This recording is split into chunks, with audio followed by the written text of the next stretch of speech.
राम राम शेतकरी मित्रांनो, आज आपण जे व्हिडिओ बनवतोय ते एक साधारण शेतकऱ्यानं केळी लागवड करावी का हा मोठा प्रश्न आहे. शेतकरी मित्रांनो, आपल्याला लाखात उत्पन्न दिसतं, केव्हा केव्हा भरपूर वेळा तर शेतकऱ्यांना फायदा झालेला असतो, त्यात शंका नाही आहे.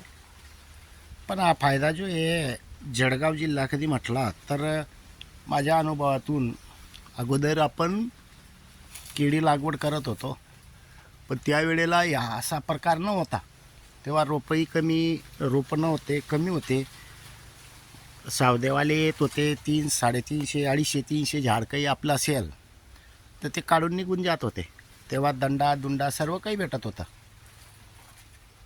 आताची कंडिशन बघितली तर बेकार वाईट कंडिशन आहे. आता बघू शकताय तुम्ही, एक नंबर वादेदार माल आहे, पिकतोय. आता हा का पिकतोय की याच्या थंडीमध्ये परिपक्वता झाल्यानंतर पिकत राहतो. माल कधी खराब राहिला असता तर आपल्याला काही वाटलं नसतं, 2 नंबरचा माल आहे व चला ठीक आहे, निघत नसेल. पण आजची कंडिशन कधी बघितली तर एका मळ्यामध्ये पूर्ण गाडी भरली गेली तर तुमचा माल निघतोय, नाहीतर प्रॉब्लेम येतोय. आता समजा या शेतामध्ये 200-250 झाड असेल, पण गाडी जी यायला तयार नाही आहे, जॉईन नाही आहे.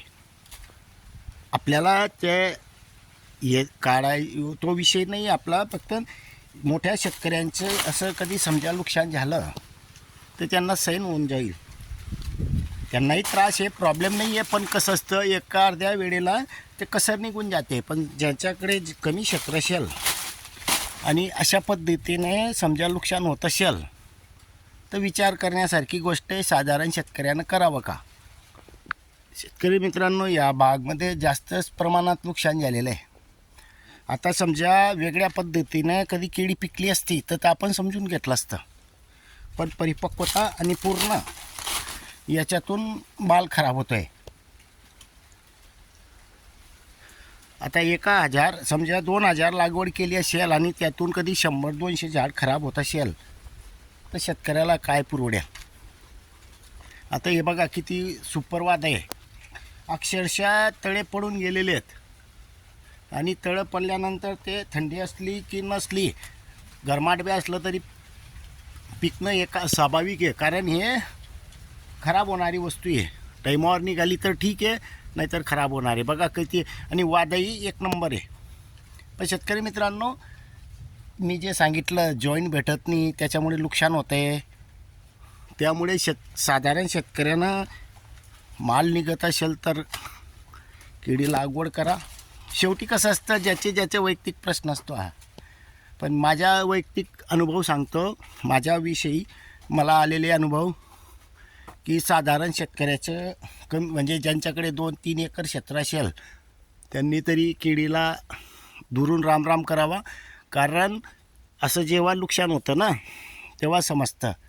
आता समजा भाव असूनसुद्धा समजा माल निघत नसेल आणि भाव आहे आणि समजा यातमध्ये 100 झाडं खराब झाली असतील तर विचार करा किती नुकसान झालेलं आहे.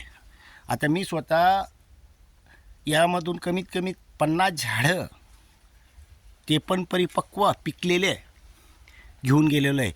हा वेगळा विषय राहिला असता, करपा तर तो भाग वेगळा आहे. पण माल बघू शकताय तुम्ही, वादेदार आणि इतकं गोडी लागते खायला की विचारूच नका. विशेष म्हणजे सुरुवातीला भाव नव्हते तेव्हा काही वाटत नव्हतं, चला ठीक आहे भाऊ, झालं गेलं. पण आता भाव आहे, शेतकऱ्याचा जीव काय म्हणत असेल. धन्यवाद.